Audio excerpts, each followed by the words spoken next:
አሳዛኝ የተባለ መረጃ ተሰምቷል። ታዋቂዋ ቲክቶከር ጃኒ ገብሩ እንግዲህ የመኪና አደጋ ደርሶባት በሆስፒታል በሕክምና ላይ እንደምትገኝ ተነግሯል። ታዲያ ከታዋቂዋ ቲክቶከር ጃኒ ገብሩ በተጨማሪ የአዶናይ ወንድም የሆነው ማቱሳላ ብርሃንም ጭምር መኪናው አደጋ እንደደረሰባቸው ነው የተነገረው። ታዲያ በአሁኑ ሰዓት ሁለቱም በሕክምና ላይ እንደሚገኙ የተነገረ ሲሆን የመኪናው አደጋና መንስኤ እንግዲህ እስካሁን ድረስ ምን እንደሆነ በግልጽ የተባለ ነገር የለም። ፈጣሪ ቀላል እንዲያደርግላቸው እንግዲህ ምኞታችን ነው። አዳዲስና ፈጣን ወቅታዊ መረጃዎችን ለማግኘት የፕላስ ምልክቷን እየነካችሁ ፎሎ ያድርጉም። ታዋቂዋ ቲክቶከር እና ታዋቂው ቲክቶከር ከባድ የመኪና አደጋ ደረሰባቸው። እግዚአብሔር ቀለል ያድርግላችሁ። እግዚአብሔር ቀለል ያለ ያድርግላችሁ። እንደሰማነው ቅርብ ካሉ ምድር ይባለው አቀባዮቻችን ወይም ወሬ ነጋሪዎቻችን እንደሰማነው ከሆነ መኪናው ከጥቅም ውጭ ሆኗል። ወንዱ ከፍተኛ አደጋ ደርሶበታል። ሴቷ መካከለኛ አደጋ ነው የደረሰባት ተብሏል። እግዚአብሔር ቀለል ያድርግላችሁ። በዚህ ምሽት አሳዛኝ ዜና ተሰምቷል። ቲክቶከር ጃኒና የአዶናይ ወንድም የሆነው ማቱሳላ ብርሃነ የመኪና አደጋ አጋጥሟቸው በሕክምና ላይ እንደሚገኙ ተሰምቷል። እያሽከረከሩት የነበረው መኪና ከሌላ ተመሳሳይ መኪና ጋር ግጭት በመፍጠሩ ምክንያት ቲክቶከሮቹ ላይ ጉዳት እንደደረሰ ነው የተሰማው። እስካሁን ስለደረሰባቸው ጉዳትና የጤንነት ሁኔታ የተባለ ነገር የለም። ሁላችሁም ፈጣሪ ማራችሁ እያላችሁ በኮሜንት አስቀምጡ። ለተጨማሪ መረጃ ፎሎ ማድረጋችሁ እንዳረሱ። አዎ አጋጥሟል። የዛችን ወሬ አዳምጣችሁ ኮኔን ስታስጨንቁኝ ነው ግራ የሚገባኝ። አዶናይም ደህና ነው። ሌላ ዲቴል ምን እንደተፈጠረ ምናምን ከነሱ ከቅርብ ካለ ሰው ወይም ምን እንደተፈጠረ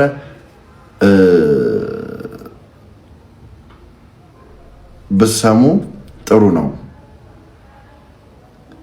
ግን እሷ ደህና እንደሆነች ግን አውቄያለሁ አልኩኝ። በቃ እግዚአብሔር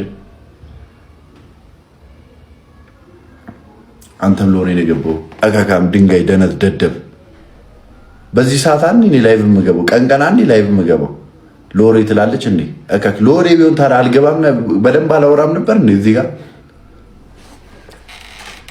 ግን ዋናው ደህንነት ነው። እግዚአብሔርን ተመስገን በሉ። በቃ ተመስገን በሉ። ዲቴል ያለውን ነገር ምን እንደተፈጠረ ምናምን ቅርብ የነበረ ሰው ቦታ ላይ እነሱ ሲናገር ደስ ይላል።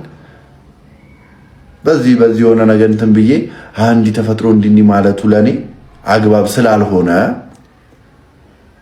ወሬ እንደሚሰማ ሰው የዩቲዩብ ጡረተኛ አይደለሁም እኔ። ወሬ ሰምቼ ወይ በወሬ እንዲህ ተፈጥሮ እንዲህ ምርሰው አይደለሁም። ግን የተፈጠረውን ነገር ስሰማ ደንግጬ ደወልኩኝ። ከዛ ደህና መሆኗን ደህና ነኝ ጆዬ አምጉድ አለች። በቃ አለቀ። አይመስላችሁም ቤተሰቦች? እኔ እኮ በዩቲዩብ በወሬ እኮ የሚከፈለኝ ሰው አይደለሁም። በወሬ የሚከፈለኝ ሰው ቢሆን ኖሮ ዩቲዩብ ላይ ደቅ ብዬ አስቀምጬ ምናምን ምግቤን አስቀምጬ መኪና ነገር አልነበረ።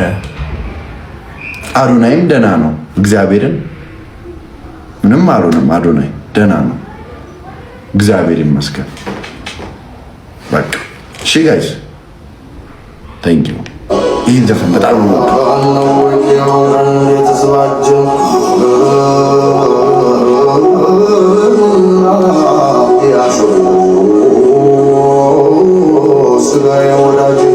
ወይኔ ዘፈን ደግሞ ወደው።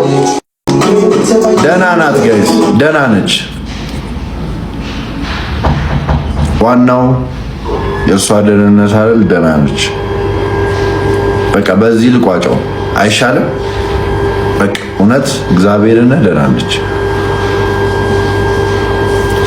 በቃ አይሻልም? እንዲቴሉ ምናምን ወይ ራሷ ወይ ቦታው ላይ የነበረ ሰው ወይ ከነሱ ፋሚሊ ሰው ወይ ምናምን መጥቶ ያለውን ነገር ቢነገር ጥሩ ነው። እሺ አይሻልም? አሁን እኔ እዚህ ጋር ምናምን በማወራው ወሬ ቪወር ሰበሰበ፣ በዚህ ወጥቶ በዚህ ገባ ለማውራት እንዲያርጎ በዚህ በላ በዚህ እንደዚህ አይነት ዲቴልስ መግባት ስለማልፈልግ አንድ ማቀው ነገር እግዚአብሔር ይመስገን ልክ እንደዚህ አይነት ነገር ስሰማ ደውያለሁ፣ ጠይቄያለሁ፣ ደህና መሆኗን አረጋግጫለሁ። የተፈጠረው ነገር ያ ግን እሷ ደህና መሆኗን ግን ሰምቻለሁ። በቃ አያችሁ፣ ይሄን ነው በቃ በዚህ እንዝጋው። እኔ በዚህ ሰዓት የገባሁት ሌላ ቀን በምገባው ሰዓቴ ነው። ምንም ሌላ ነገር ፈልጌ አይደለም። ጌም ልጫወት ነው የገባሁት። በቃ ይሄ ነው እኔ የማውቀው ነገር። እስከ ደህንነቷ ድረስ አውቄያለሁ። ደህና መሆኗን እንዴት ነው አፕን ያደረገው? ምንድነው አፕን ያደረገው? ማን ነበረ ውስጥ ምናምን የሚለው ዲቴል አላውቅም። እግዚአብሔር ነው። ጋይስ ቃሉ ቡቲክ አልተቻለም። አሁንም ዓለምን እያስገረመ ይገኛል። ኢንስታግራም በጀመረ እንግዲህ 1 ወር ከምናምን ሆኖታል። አሁን ላይ 4 ሚሊዮን ፎሎወር ደርሷል። ይህም እንግዲህ በመላው ዓለም የቃሉ ቡቲክ የፎሎወር እድገትና እንዲሁም ደግሞ የሱ ቫይራልነት ዓለምን ጉድ እያስባለም ይገኛል። ታዲያ በርካታ ዓለም አቀፍ ድርጅቶችን ጨምሮ የክሪፕቶ ከረንሲ መገበያዮች ላይ እንኳን ሳይቀር የቃሉ ቡቲክ ስሞች እየተነሱ ይገኛሉ። ይህም እንግዲህ ቃሉ ቡቲክስ ምን ያህል በኢንተርኔት ላይ ከፍተኛ ተጽዕኖን እየፈጠረ እንደሆነ ያሳያል።